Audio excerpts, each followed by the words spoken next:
Hello and welcome to a new episode of Nile TV Newsroom Live. I'm Rehan Morsi, and today we have a number of different segments. And today's episode will be mainly focused on the politics, but we also will have a closer look at what's happening in the world of business and finance, but right after the break.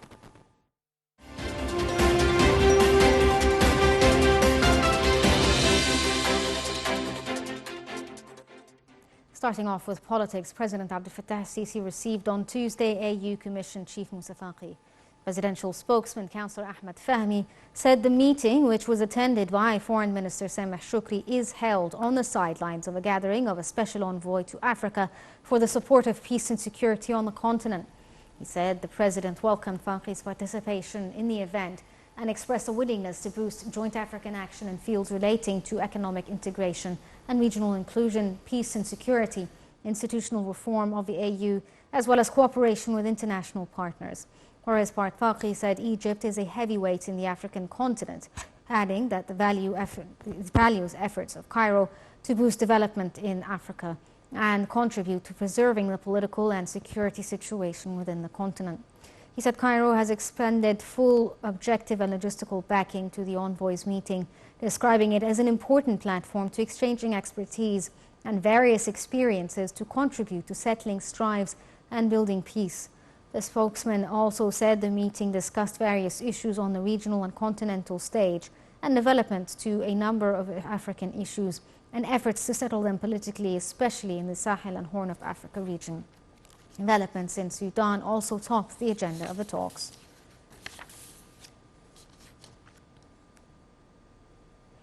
President Abdel Fattah al-Sisi received a phone call from Cyprus President Nikos Christodoulos over the developments in Gaza. Both sides reportedly agreed over the danger of the situation in regards to the deteriorating humanitarian situation for civilians. They also agreed on the danger of expanding the circle of violence on the stability of the region. During the call, the President reviewed efforts by Cairo to achieve calm and to facilitate the arrival of aid to Gaza.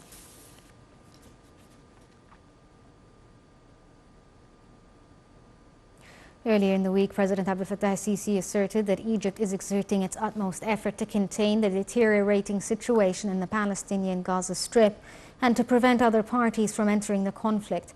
Over talks with the U.S. Secretary of State Antony Blinken, who was visiting Egypt on Sunday, President al-Sisi asserted the Israeli reaction went beyond self-defense and reached collective punishment to the Palestinians. The President reiterated total rejection to targeting civilians in the ongoing conflict, asserting that the lack of political solution to the conflict has led to more fury on the side of the Palestinians. He warned that any further delay in solving the Palestinian issue will lead to more victims. President al-Sisi also asserted that the humanitarian aid must arrive to Gaza to alleviate the suffering of the Palestinians. President Abdel Fattah al-Sisi received a phone call from his Russian counterpart Vladimir Putin on Monday. Presidential spokesman Ahmed Fahmy said the phone call tackled the latest regional developments and the recent escalation in the Gaza Strip. Fahmy added that President al-Sisi and Russia's president stressed the importance of solving the main reasons beyond the Palestinian-Israeli conflict and called for establishing a Palestinian state, according to the international legal references. The two leaders also agreed on boosting efforts to stop violence in the Palestinian territories, protect civilians, and provide all forms of humanitarian aid to the Palestinian people. President Abdel Fattah al-Sisi received a phone call from Canada's Prime Minister Justin Trudeau on Monday, where they tackled the latest developments in the region and the military escalation in the Gaza Strip. The two leaders reviewed Egypt's ongoing efforts to contain the crisis and stop the violence in the Palestinian territories. They also discussed means of delivering humanitarian aid to the Palestinian people.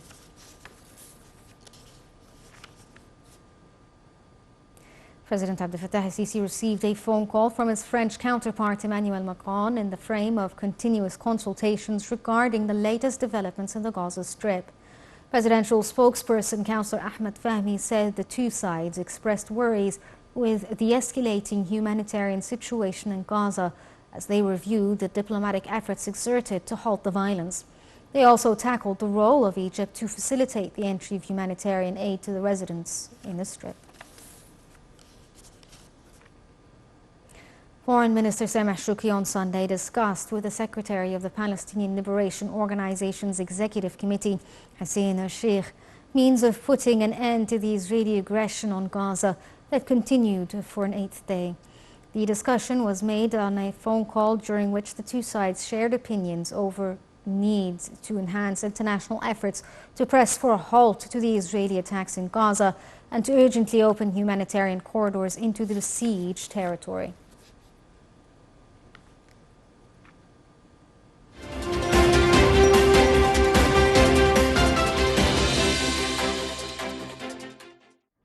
Joining us over the phone to tell us more about these efforts is Ambassador Gamal Bayoumi, the former Assistant Foreign Minister. Good evening to you, sir. Good evening. How are you? I'm good. Thank you for joining us. Thank you. Sir, can you tell us a bit about these efforts by the Egyptian side to stay in contact with international partners in order to de-escalate the situation? I mean, understandably so, things may not be quite going the way that most people are hoping for. Enormous efforts from our diplomacy and our leader all over the world. Our president talks to almost all the parties who are concerned about the situation between Israel and Hamas and Palestine. And we are facing now unprecedented problem. Of course, there was always the attacks here and there, but today, really, I am astonished that they have the guts to destroy hospitals and to destroy houses. What I am seeing on the screen, it is unbelievable. Yes. But what is worrying me, that the world is divided how to meet such a problem. Sometimes you find from the same country, like the United States, some people who are defending the Israeli position, saying that they are defending themselves, or they are talking about the two-state solution. Yes. But really, this is a sort of double standard policies we cannot tolerate, and the peace in the whole world and the peace process in the Middle East will be affected by these practices. Anyway, we have two very important and urgent demands. Yes. First, to stop killing, to stop fighting. Yes. Second is to open the Rafah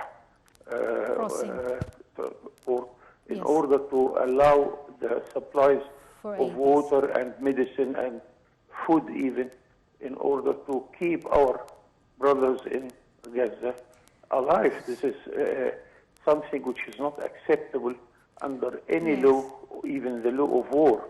Yes, sir, Mr. Ambassador, I mean, the Egyptian efforts are very commendable, and they have managed to turn international partners' statements from completely pro the Israeli side to actually talking about the idea of stopping the violence within the Gaza Strip and also allowing aid to enter, putting pressure on the Israeli side from international countries.